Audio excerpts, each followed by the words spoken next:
Hello, welcome to the Evolving Expert Podcast, where we meet at the intersection of business strategy, conscious leadership, and aligned living to support who you are becoming. I'm Vanessa Emerson, host, and here's what we have for you today.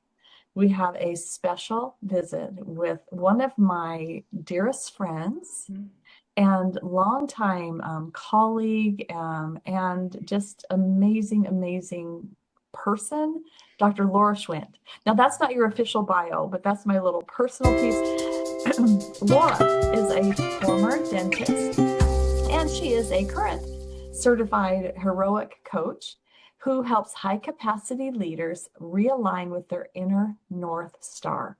She blends science, soul, and radical clarity to reignite authentic leadership, restore vitality, and guide visionaries into their next evolution and legacy.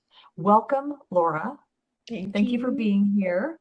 And we have a tradition on the Evolving Expert podcast of sharing a breathwork exercise as we get started.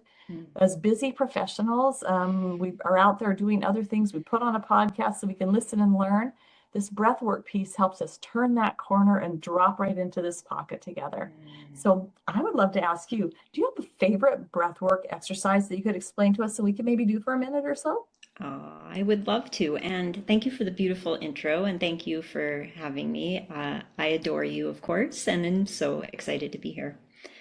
Thank you. And I love that we're starting with breath work. So, because it's been life-changing for me. I know that before I discovered the power of breath work, I was probably holding my breath and breathing very shallow most of the time. Me too. Yeah. So I do have a favorite breath work, and I actually utilize it before I eat, every time before I eat. And I do this because a lot of times before we eat, we're in go mode, right? So our body's going, and if we don't kind of signal to it that, hey, we need to slow down and enjoy this food and digest it, we can end up with a pretty severe tummy ache. Yeah. And not really then digest and absorb the nutrients of all the good food that we just ate. Yeah. Yeah, so it's super simple, and I like to suggest to people that the counting piece of it doesn't necessarily matter. My rhythm is 5 and 10, so counting for a count of 5 on the inhale, and then a count of 10 on the exhale. And when I exhale, I actually hum. Oh, Yeah, because humming stimulates the vagus nerve, which really gets us into the parasympathetic mode quicker. And I love so that. I would love to lead a minute or so of that 5-10. And just know that for you, it may be 4-8, it may be 6-12. Basically, the exhale is twice as long as the inhale. I love that. Yeah. But All right. really, you get all the breath out and you let go of all the stress. Yeah. Love it. Let's do it. All right. So just important, making sure that our shoulders are back so that our lungs can actually fill up. Our head is upright, head up, chin down, just so we have space for that breath to go. All right, and we're going to inhale. 1, 2, 3, 4, 5, and then exhale for 10 while we hum.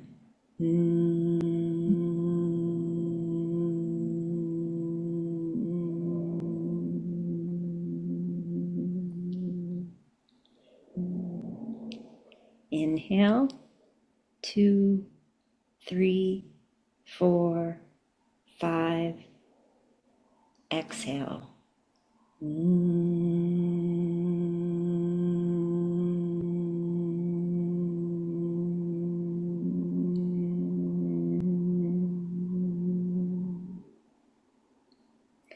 Inhale, 2, 3, 4, 5.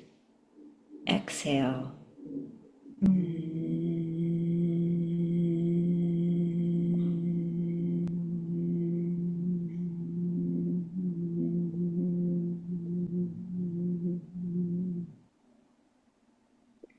And one more time. Inhale. 2, 3, 4, 5. And exhale.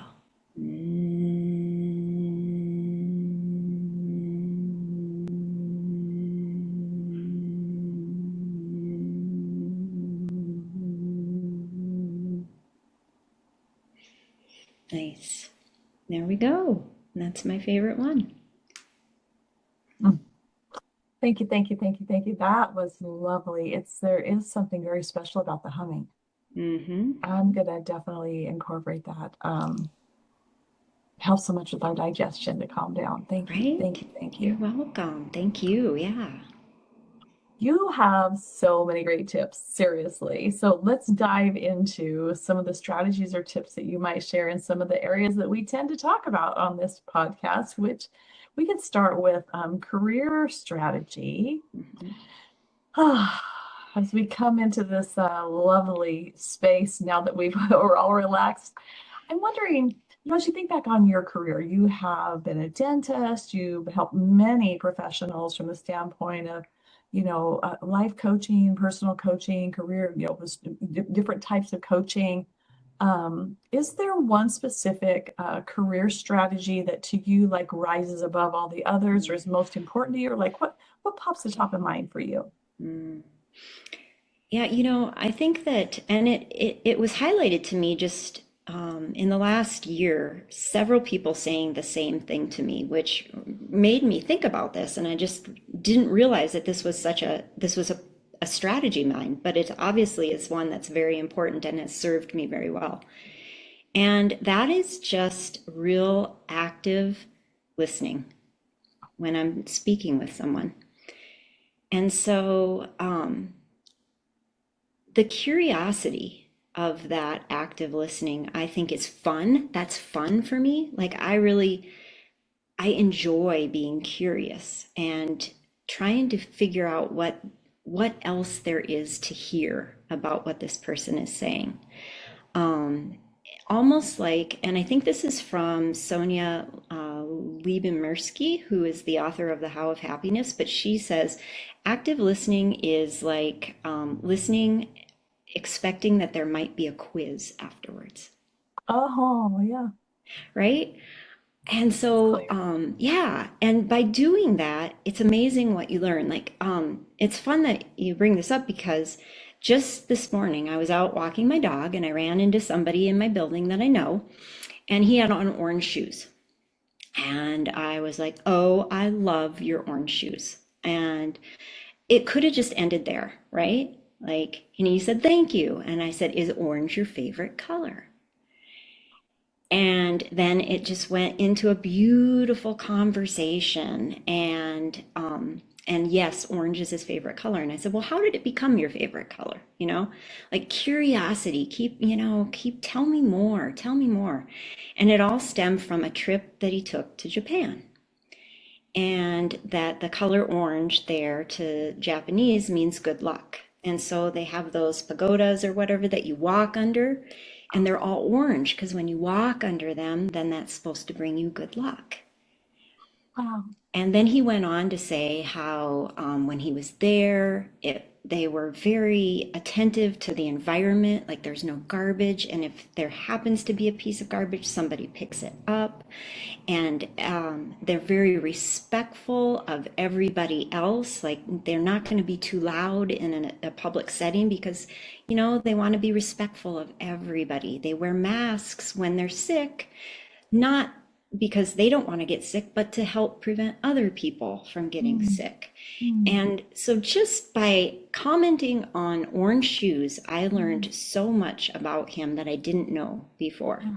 I know he cares about the environment. I know he cares about kindness. I know he cares about the human race as a whole. And I know that he enjoys bright, happy things. He believes in a little of the woo-woo, which I love, right? Yeah. And so I think that is such a beautiful business strategy to just take, because that knowing that about him now, the next time I see him, I'll be able to connect that in some way, shape, or form. And that makes him feel heard. It makes him feel seen. And he'll always remember how I made him feel. Hmm. That's a great story. What I heard there was active listening with curiosity as well, right? So there's that piece. Yeah, you know, I love that you bring this up because this is something that way back when, in another lifetime, when I had a dental practice, I encouraged my team to do is to active listen with patients. And then we, in the front office area in a cupboard, we had stationery and stickers and markers. And so if somebody heard something during their appointment with the patient, like they're celebrating an anniversary or their dog is sick or, you know, anything, they would take the time to create a card. Hey, I'm thinking about you. I know your dog is sick. I just want you to know that, you know, if you want to send us a picture of your dog or lighten the load, let us know. But just thinking of you, or happy anniversary. We hope you had a great time at the dinner you were planning. You know, just Oh, those little nice. touches, and then they'd send them, bop them out in the mail. And I've continued that. Like when somebody says something, like I was on a call the other day, and the person I was chatting with said how much she loves stickers. She absolutely loves stickers. So you know what? And when I see stickers that remind me of her, I'm going to pick them up and I'm going to bop them in the mail and brighten her day. And so I think that that's an amazing business strategy that is different, unique, and doesn't get utilized much anymore. We're all email and text, right?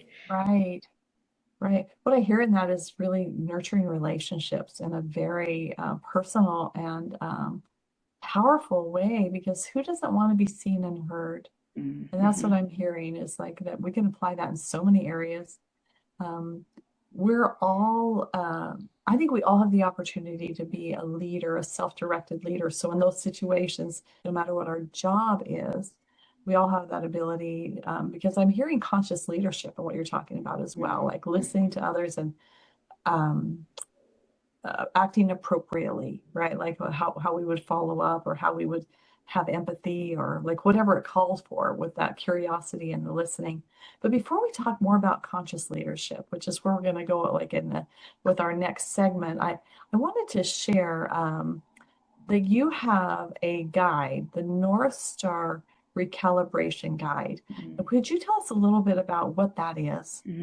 Yeah, thank you. You know, and this is born from a personal experience, and which I think everything we do in life usually stems from a personal experience. I remember being very dedicated high achiever. I was on a mission to go, go, go all the time, to, you know, get to the next box, check it off, go, go, go.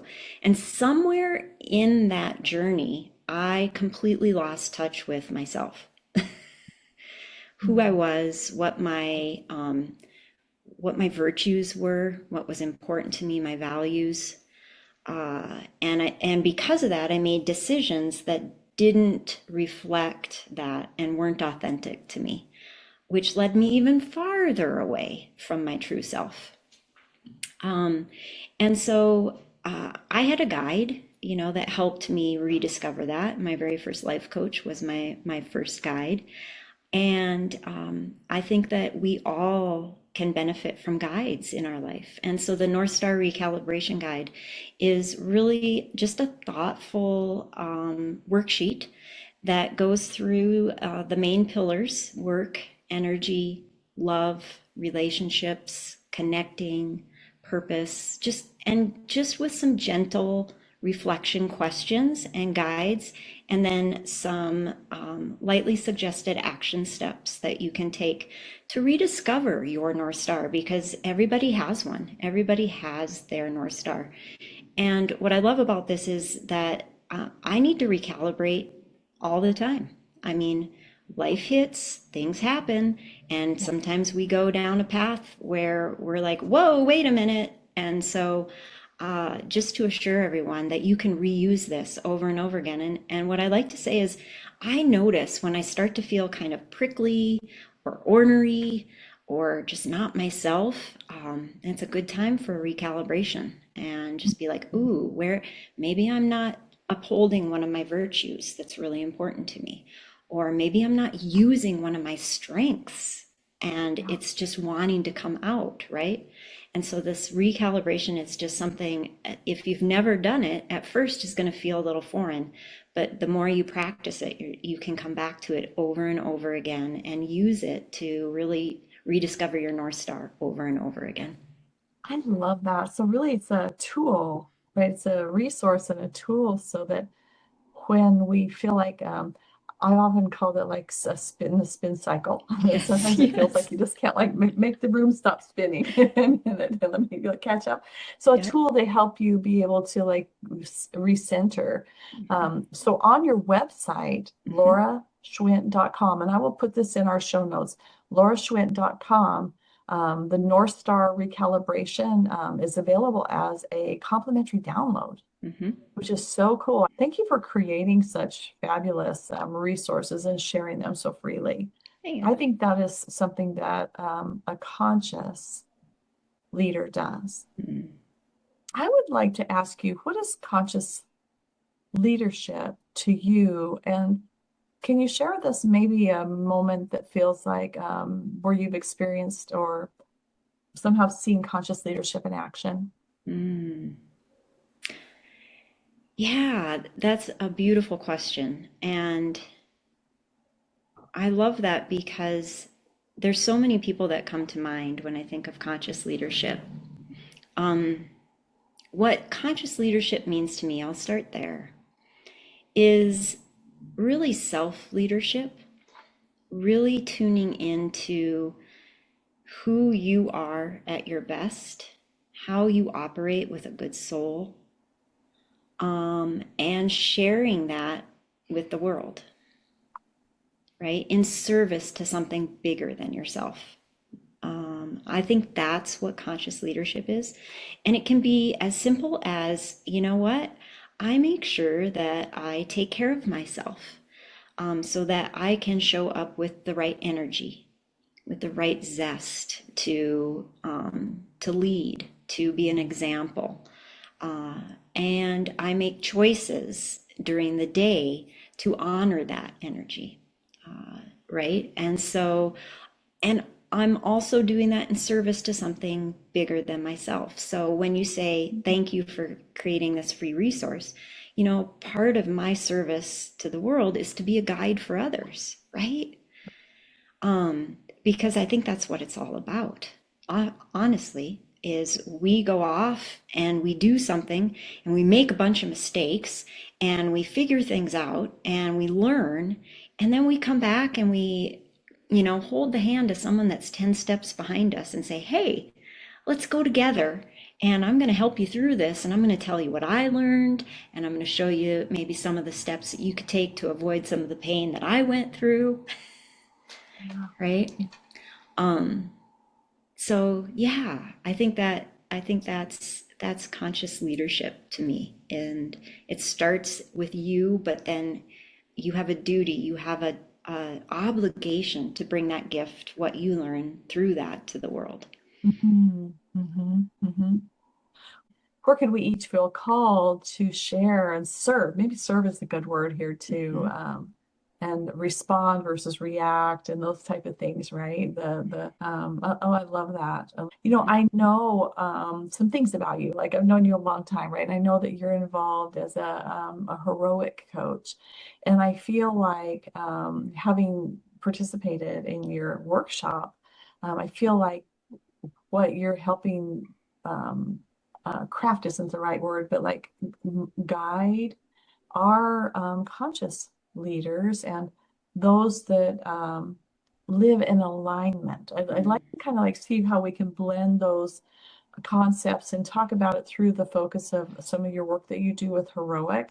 Mhm. Before I go there, I do want to point out on that same website, lauraschwindt.com, you have an upcoming events, I believe is what the um, upcoming events where we'll be able to learn a little bit more about those workshops and how we can work with you. But can you tell us a little bit more about like what is that work like? How did you step into heroic? Like what drew you there, and what is that? Mm. To be able to share with our listeners. And then ultimately where I'd like to take that is like, how does conscious leadership and living in alignment even, it feels like it merges really well for me. And I'm assuming you see the same. I'd love to hear you build that out a little more for us. Yeah, thank you. Um, I stumbled across heroic. It was COVID, actually. It was the year of COVID, and my husband had kind of been following the founder of Heroic, Brian Johnson. He had been putting out material for years before it turned into first Optimize and now Heroic. And he said, I think you'd like this. I think, you should check it out. So I did. Right. And yeah, right. And I was immediately just like, yes, this is something that resonates with me on such a deep internal level. Yes, I'm all in. And so that's when I, just said, yes, I'm going to go through the coaching program. And the coaching program is really unique in the sense that we are client zero. So we, for over 300 days, adopt everything that we then will support our clients with. So, and we had accountability. We had to show that we were adopting it.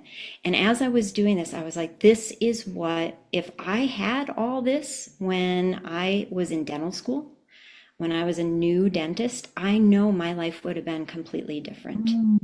It would have been radically better. And I would have been a better conscious leader for my team, for my practice. And so at that moment, I made a vow and I said, I'm going to bring this to the profession I love. But what's really cool about Heroic is it's a public benefit corporation. And so it's a corporation. What that means, it's a corporation, it's a for-profit corporation. But the other piece of it is that they focus on social and environmental impact as well. Oh, nice. Yes. And so, and their shareholders hold them responsible for that. And so other public benefit corporations that you may know are like Patagonia is a public benefit corporation. Ben and Jerry's is a public benefit corporation. Cool. I know, yeah. So, but they have a conscious leadership that is at their heart, and that resonates with me too.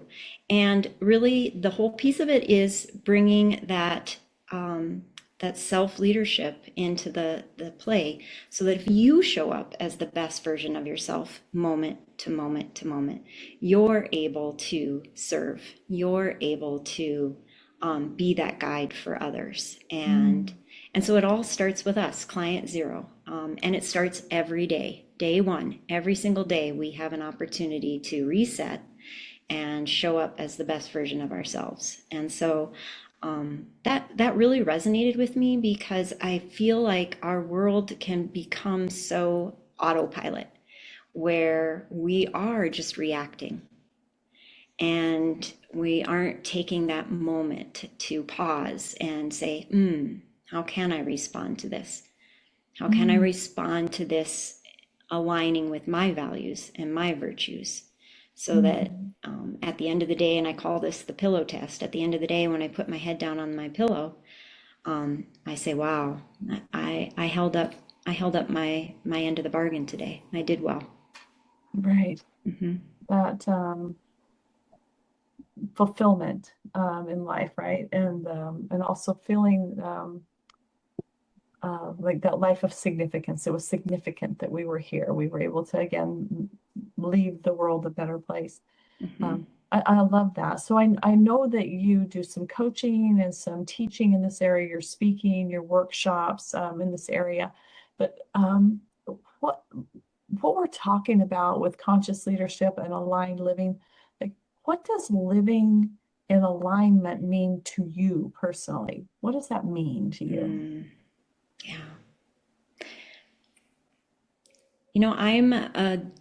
I'm a feeling person. I feel, right?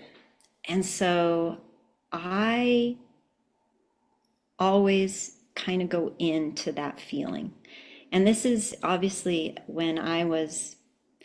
before I recognized recalibration and I got away from myself, I kind of got away from being able to be in tune with that. But to me, being aligned means that your heart and soul is on board with your actions, and your actions are on board with your heart and soul. Beautiful, beautiful. Yeah, yeah. That's such a great way to explain it because we can all understand that. Mm-hmm. But tell me a little more about what that feels like for you. Mm-hmm. Yeah. And so when I'm operating from that, for me it feels like, and I like to describe this as glimmers. I have glimmers of joy. I have glimmers of happiness. I just feel, that feeling when you just feel good. Like, when you're a little kid and, that somebody brings you a present and you're just so excited, you just have that feeling. And I love tuning into that because I know when I don't feel that way, when I'm starting to feel, just I call it prickly or ornery or short, irritable. Sometimes that can be because I'm not honoring my energy. Maybe I'm pushing through and trying to work too long without a break, right? Some of it can be very simple like that. But Hmm. sometimes it can be because I'm not honoring my soul and my heart, my virtues and my ideals. Um, Right. yeah. And so it's a good kind of tune in to be like, oh, yeah, that maybe that's what's going on here. And I need to recalibrate, restep, reset. And I think that's so important is to just take some time and sit with those emotions and ask, what's going on here? Why am I not aligned? What can I do to become aligned again? Hmm.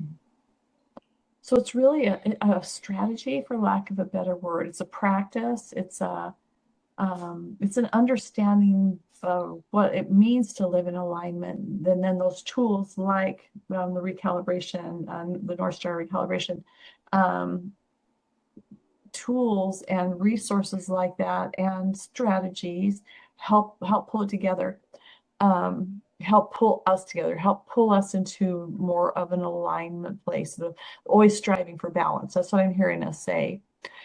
I'm wondering if there is one truth in particular that you find yourself returning to when life feels challenging, right? Because we talked about like, Mm, this is what it feels like to be in alignment. It feels joyful, it feels um, light. And then everyone goes through like that dark night of the soul, periodically we have big challenges. What is the one truth that Laura finds herself returning to when there's just such uncertainty, and that we're in the spin cycle? What is that one mm, truth? mm, mm. I think what I always come back to, and heroic put this into words for me that I didn't recognize, but they talk about being anti-fragile a lot. And I love this word. And so fragile, we all know you break, right? Is easily broken. And a lot of people think the opposite of fragile is resilient. Mhm. So resilient is you can handle stress. You take on stress, you can handle it.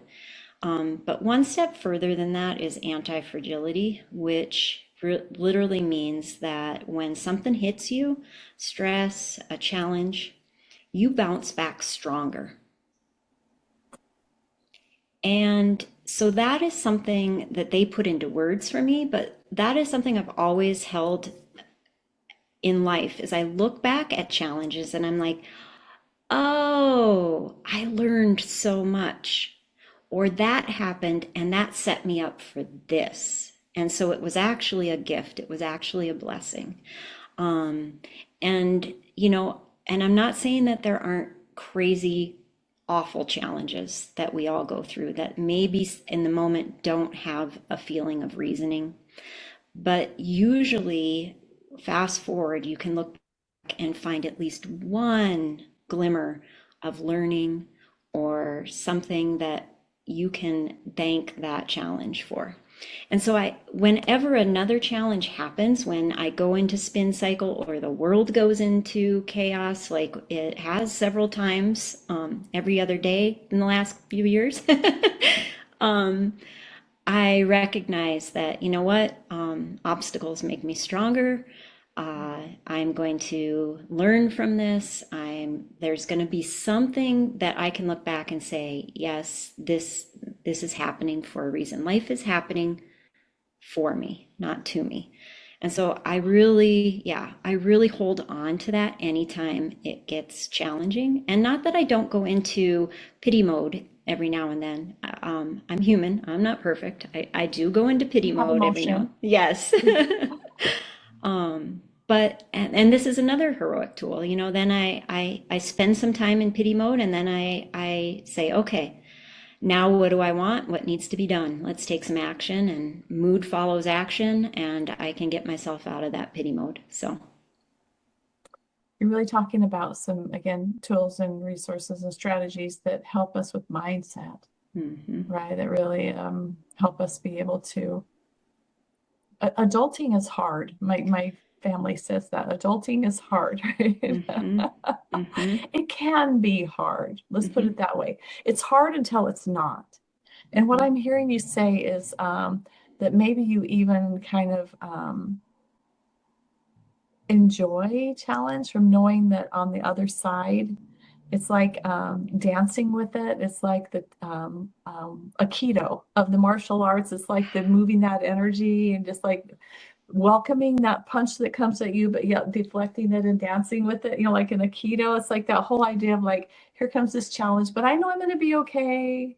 It's all going to be okay. I'm going to be stronger and letting it go. I mean, that's what visually came to me as you were sharing. I think it's all so powerful. There's so many great strategies and practices and philosophies and tools that you share from your years of coaching and all that you've done to help so many. Before we go, is there anything that we haven't talked about today that would be important to share?